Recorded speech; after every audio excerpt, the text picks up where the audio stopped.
Welcome to the Rim Break Rodeo. We hope this video helps. You begin by picking your method: hardware KVM for simplicity or software KVM for flexibility.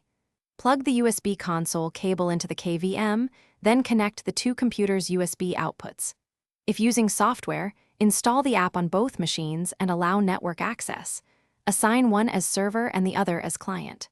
Once done, set primary display and wake settings so switching won't interrupt. Make sure firewall permissions are accepted before moving to configuration.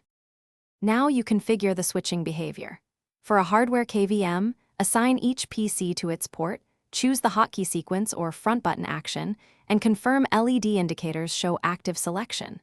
For software like Barrier, position screens in arrangement matching your desks, then drag the mouse across the edge to test transfer. Enable clipboard and keyboard layout sharing so text and shortcuts move smoothly. If cursor feels off, match DPI or pointer speed in both OS settings to keep control consistent. Complete the setup by running real tasks.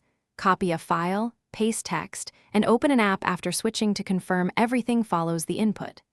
If switching fails, replug the KVM cables or restart the server app. This fixes most handshake issues. Also check that both machines share the same keyboard layout and that the software has administrative rights. If latency or lockups persist, try a direct Ethernet link for software KVM or replace the USB cable.